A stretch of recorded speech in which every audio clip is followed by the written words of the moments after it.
नमस्कार। आज अश्विन शुक्ल पंचमी शके 1936 सादर करीत आहोत ठाणे वार्ता। ठळक घडामोडी।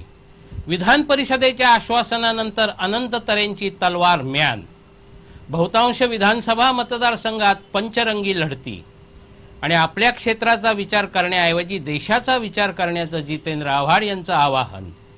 या आणि इतर घडामोडी विस्तृतपणे पण काही क्षणातच। ठाणे वार्ता पहा श्रीस्थानक वाहिनीवर। आता सकाळी 9:15 पासून रात्री 9:15 पर्यंत ठाणे वार्ता, ठाण्यातील पहिलं दृकश्राव्य माध्यम। श्रीस्थानक वाहिनी ठाण्याची स्वतःची वाहिनी। ठाण्यातील घडामोडी, कार्यक्रम, वादविवाद, अगदी गाणी, नाटक याचा आनंद घर बसल्या पहा श्रीस्थानक वाहिनी।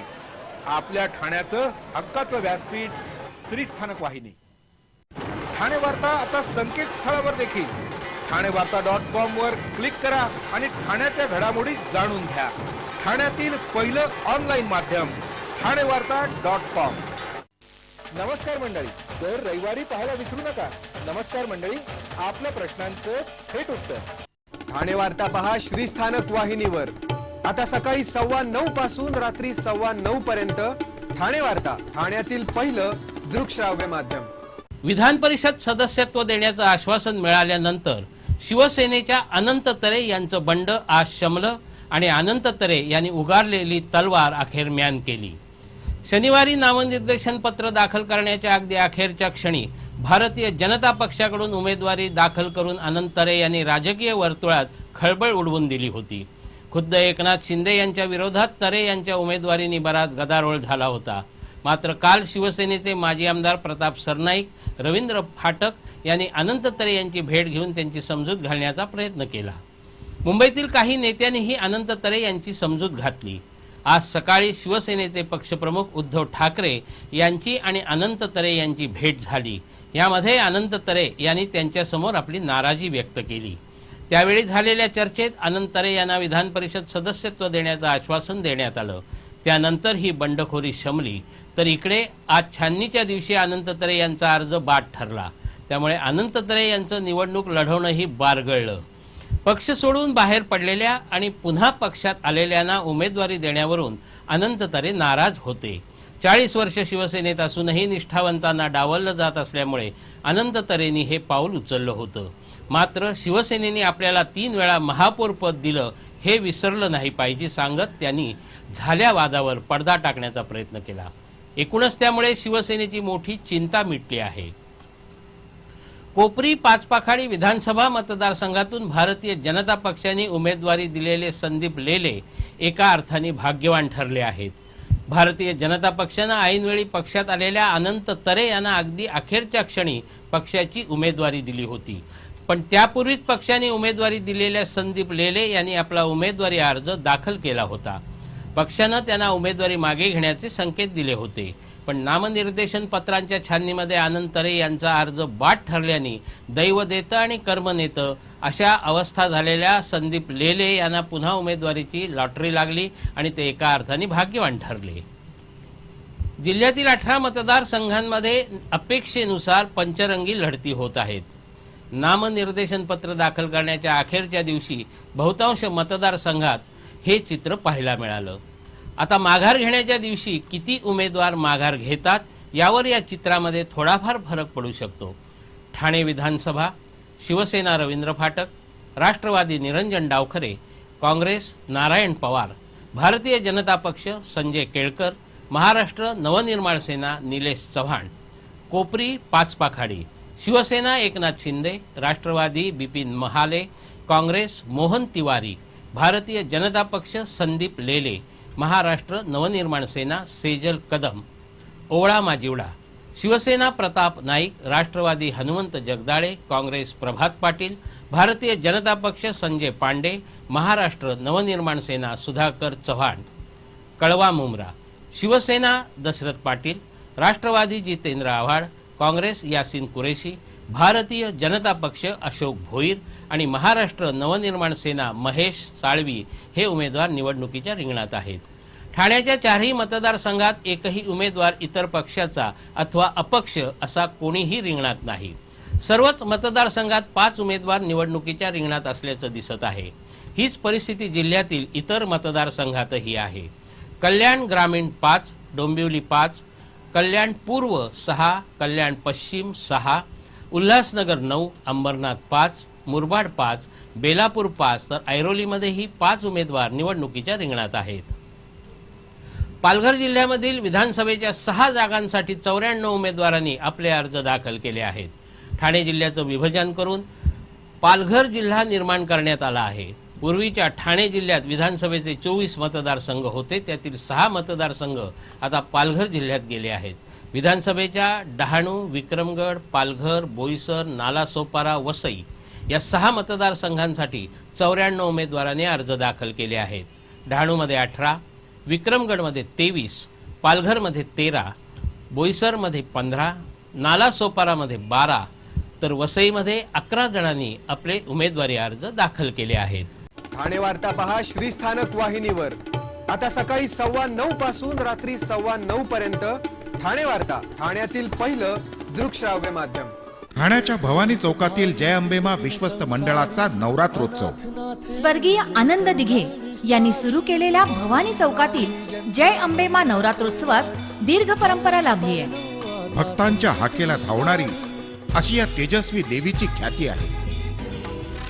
आपणही सहकुटुंब मित्रमंडळींसह आवर्जून दर्शनाचा लाभ घ्यावा. या 9 दिवसात सकाळी देवीवर अभिषेक करू इच्छिणाऱ्या श्रद्धाळूंसाठी अभिषेकाची सोय मंडळानं उपलब्ध करून दिली आहे. भाविकांनी याचा लाभ घ्यावा असं आवाहन मंडळाचे अध्यक्ष दिलीप देहरकर यांनी मंडळाच्या वतीनं केलं आहे.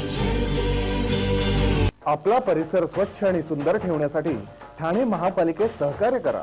ओला सुका कचरा वेगवेगळा जमा करा आणि रोगराईपासून मुक्तता मिळवा. ठाणे वार्ता आता संकेतस्थळावर देखील ठाणेवार्ता.com वर क्लिक करा आणि ठाण्याच्या घडामोडी जाणून घ्या.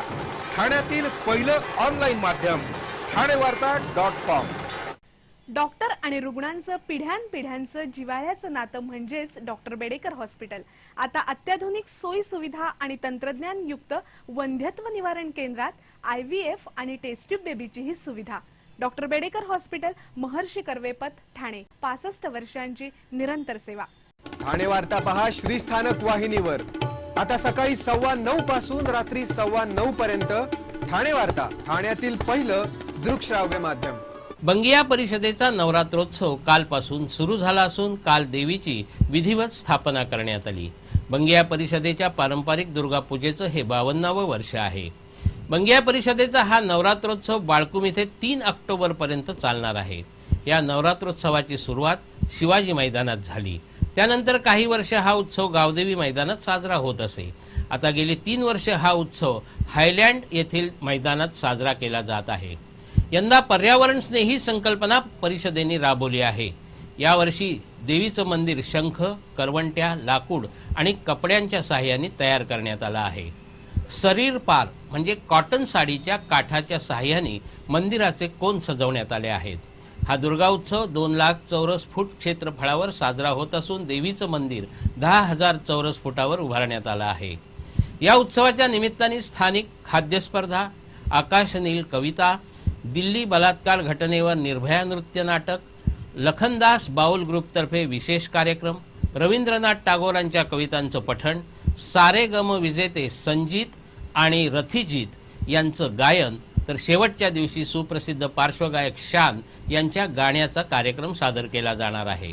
या नवरात्रोत्सवात नयनरम्य रोषणाई करण्यात आली असून यासाठी खास कलकत्त्याहून दिवानगरमधून तंत्रज्ञान आणण्यात आलं आहे. LED दिव्यांवर आधारित ही रोषणाई असून ती अतिशय नयनरम्य दिसत आहे. ठाणे पोलिसांनी 7 बाल कामगारांची सुटका केली आहे. ठाणे पोलिसांच्या बाल संरक्षण पथकाला मिळालेल्या माहितीनुसार शीळ डायघर येथील धाब्यावर छापा टाकून या 7 बाल कामगारांची सुटका केली.